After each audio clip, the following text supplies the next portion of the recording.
Meie oleme Tartu Ülikoolist. Näitame teile majandusteaduskonda läbi tudengisilmade. Selleks toome teieni podcasti Akadeemiline veerandtund, kus räägime täpsemalt sisseastumistest, tormilisest tudengielust kui ka tulevikust. Siin saab see kõik alguse. Üks host, üks külaline, 2 mikrit ja palju mida rääkida. Täna on meil külas väga silmapaistev majandusteaduskonna tudeng Martti. Tere, Martti! Ma tänan sellise väga meeli ülendava intro eest. Ma olen selline silmapaistev. Mul on tore, või tegelikult mul on hea meel, et sa üldse kutsusid, et väga äge on, et saab siia nagu vestlema tulla ja nagu ma aru sain, siis see läheb igale poole ka nagu laiali, et võib-olla me suudame siin kedagi nagu inspireerida või näidata seda, mida me siin teeme, et mina ja sina teame, aga võib-olla kõik päris ei teadu. Ma sooviksingi nüüd teema sisse juhatada ja küsida sult, et mis suunas sind majandusteaduskonda õppima tulema? See on tegelikult väga hea küsimus. Tegelikult ma alguses, kui ma gümnaasiumis olin, siis ma mõtlesin minna kokaks ja siis ma mõtlesin minna veterinaariks ja siis ma mõtlesin minna IT-sse igale poole mujale. Aga kui gümnaasiumi keskel meil tegelikult oli õpilasfirmade periood, siis ma sain aru, et tegelikult see ettevõtlus on võib-olla kõige nagu ägedam nendest. Ja ma hakkasin vaikselt uurima ja küll tuli mõte, et minna Tallinnasse, aga ma lõpuks ikkagi jäin Tartule kindlaks ja Tartus tegelikult kõige parem koht või üldse Eestis üks parimaid kohti on tegelikult Tartu Ülikool. Esiteks on see bränd ja teiseks on see, et nagu uuringud siis näitavad, et see on ka üks parimaid ka nagu maailmatasemel. Ehk siis see tundus nagu ainuõige otsus ja siiamaani ei kahetse, et ma nagu siia tulin. Et võib-olla lühike vastus on see, et sain õpilasfirmat tehes sain siis inspiratsiooni, et ettevõtlus on midagi mulle ja siia tulin siis natukene rohkem selle kohta nagu teada ka saama. Ma olen ise ka tähele pannud, et ülipaljud ka minu kursakatest, et neil on see õpilasfirma taust olemas ja just see ongi neid suunanud siia. Ehk kui gümnaasiumis teha õpilasfirmat, siis enamasti siin lõpetad Tartu Ülikooli majandusteaduskonnas ka. Kui sa ei ole õpilasfirmat teinud, et sa võid ikka tulla ses suhtes, et siin sa õpid ka samamoodi kõike seda nagu täiesti algusest, et ei eeldata mingit sellist nagu business tausta, et see on ka nagu väga äge, et kõik võetakse nagu nullist üles. Ja seda kindlasti. Aga kui sa nüüd siis esimesel semestril siia jõudsid, siis kuidas sa siia sisse sulandusid ja mis sellele kaasa aitas? Oi, kindlasti aitas tuutorite poolne tugi, et kohe alguses võeti meid hästi soojalt nagu vastu, et meid oli esimesel mingil koosolekul või kokkusaamisel, mis oli nii-öelda kooli poolt, seal oli äkki mingi 80-90 inimest, kui ma õieti mäletan. Ja alguses tundus küll, et me oleme nagu siuke tunne, nagu oleks laulupeol, et nagu nii palju inimesed, kuidas me kõik hakkame siin omavahel nagu läbi saama. Aga just see tuutorite poolne ja tegelikult ka õppejõudude poolne nagu toetus, igale poole meid kaasati, tuutorid kohe tegid esimesed nii-öelda tutvumisõhtud, et me saaks omavahel nii-öelda tuttavaks ja lihtsalt ka see, et tegelikult majandust, kes õppima tulid, hästi suur hulk inimesi on tegelikult ka ise hästi avatud, et tullakse pigem isegi ka nagu sinuga rääkima, et sa ei pea ise minema, et keegi tuleb, et tere, et mina olen see ja see, et hästi nagu kuidagi minu kursusel ja mulle tundub ka, et teistel kursustel, kuna ma olen ise tuutor olnud, siis ma olen ka teisi kursusi näinud, et tegelikult kõik inimesed, kes siia õppima tulevad, on hästi soojad ja nagu tahavad suhelda ja sellepärast on ka hästi lihtne tegelikult ka sisse elada, et siuke tunne nagu vanad sõbrad juba gümnaasiumajast on kõik siin koos. Mul on kusjuures täpselt sama tunne ja ma mäletan enda kogemuse põhjal, et ma olin esimesel päeval see inimene, kes läks teiste juurde, et tere, ma olen Loora. Aga mul oligi eesmärk kohe alguses tuttavaid saada, sest ma ei teadnud mitte kedagi.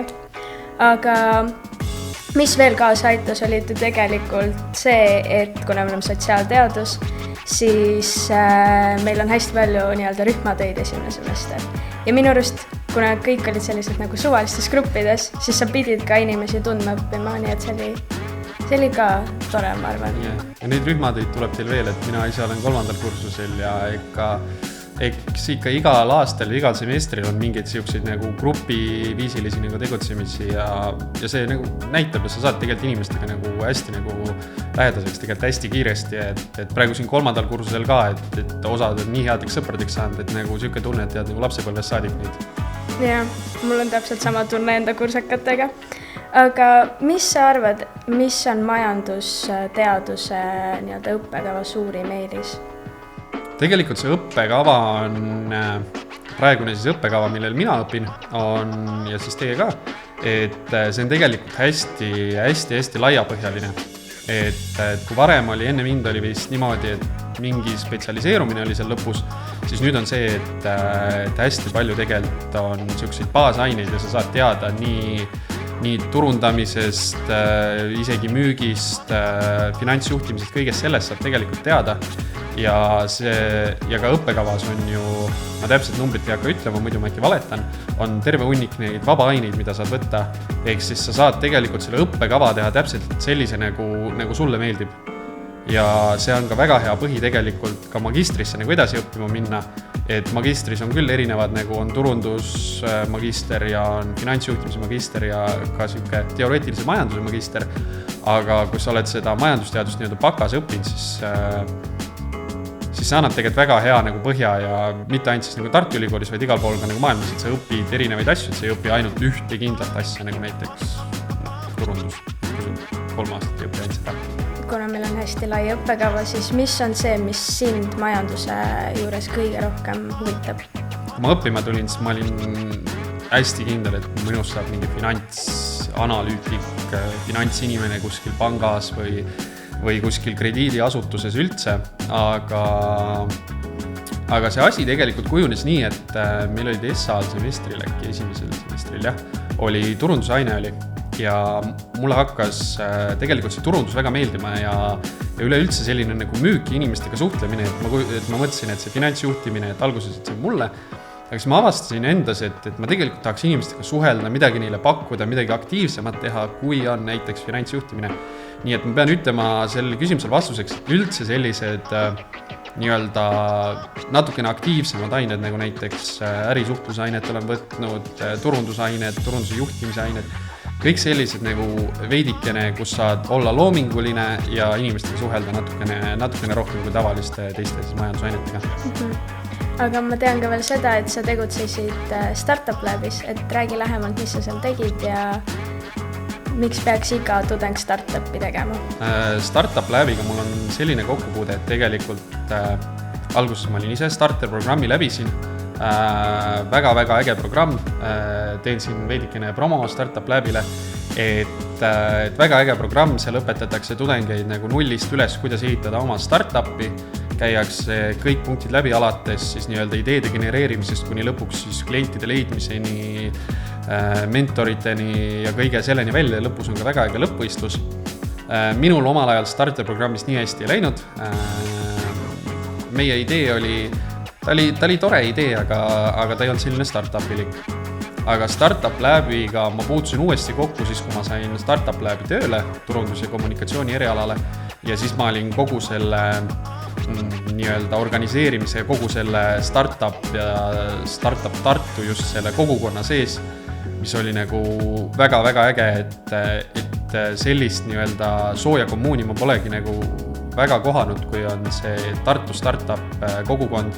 Kõik saavad omavahel jumala hästi läbi ja kõigil on nagu hästi tore ja tehakse kõiki asju koos ja midagi on, saad küsida kohe ja kõik koostööüritused.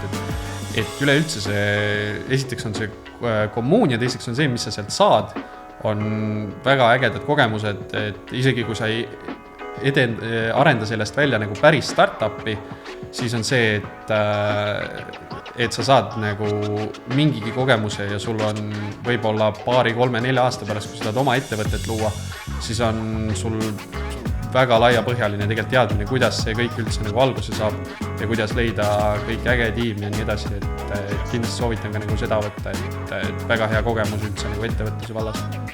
Ja no seal seminarides ju käivad rääkimas oma ala profid ja teavad täpselt. Jah, seal on kõik sellised, et me ei tee ise seda, ja ta ei ole sellises tüüpilises, ütleme, ülikooli võtmes, et keegi teeb loengut ja siis sa pead kuulama, vaid on ikkagi see, et alguses keegi räägib midagi, siis hakatakse tööle ja need inimesed on tegelikult väga ägedad, väga kogenud, et see ei ole see, et meie seal nagu ise midagi nagu õpetame ja nii edasi, et seal on nagu reaalsed inimesed, kes on selle asjaga kokku puutunud ja teavad täpselt, millest nad ka räägivad. Aga nüüd natukene tulevikku vaadates, et kelleks saab üks majandusteadlane ja kus sa ise ennast umbes 5 aasta pärast näiteks näed? See on selles suhtes keeruline jällegi küsimus, sellepärast, et sellest hetkest, kui sa siin bakalaureuse ära lõpetad, siis tegelikult sul on teid on mitmeid, sa võid minna panka tööle, sa võid minna kuskile turundusagentuuri, teen oma firma, lähen kuskile startupi tööle, või siis sul on võimalus ka tegelikult jätkata magistris, ennast veelgi täiendada, õppida nagu edasi, et selles suhtes meie ju vilistlaste seas tegelikult on väga palju inimesi, on nii poliitikuid, avaliku elu tegelasi, et tegelikult see nii-öelda, kelleks sa võid saada, et see on tegelikult, ütleme, piiritlemata, et üldse ka sotsiaalvaldkonnas üldiselt on nagu majandusteadus väga nagu heal kohal. Et ma otseselt nagu ei oskagi öelda, et kelleks nagu saada, et ma arvan ikkagi, et absoluutselt selleks, kelleks sa tahad, et alates poliitikutest kuni keskastme ja tippjuhtideni välja.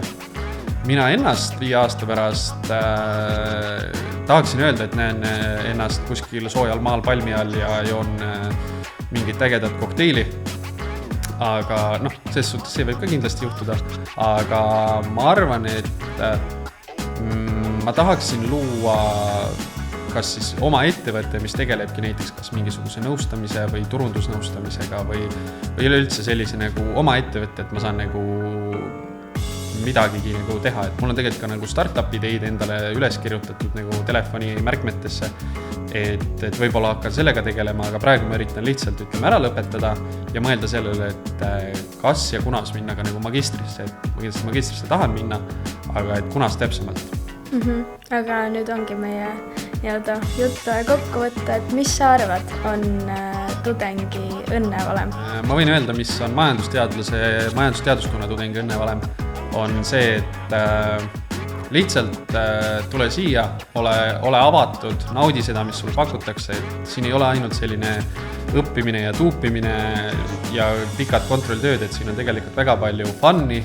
Teaduskond korraldab igasugu ägedaid üritusi, tuutorid korraldavad samamoodi ka tudengid, et tuletan siin ikka vahepeal igasugu, kus ma esinen, siis tuletan meelde, et tegelikult meil on tudengid hästi aktiivsed, et kui sa ise võtad osa, siis me oleme teinud igasugu ägedaid Halloweene ja igasugu muid ägedaid nagu koosolemisi ja kui see kommuun nii-öelda tekib ja sa oled selle kommuuni osa, siis tegelikult sul ei olegi rohkem vaja, et siin üksteist toetatakse ja niimoodi läbitakse see 3 aastat tegelikult hästi-hästi kiiresti.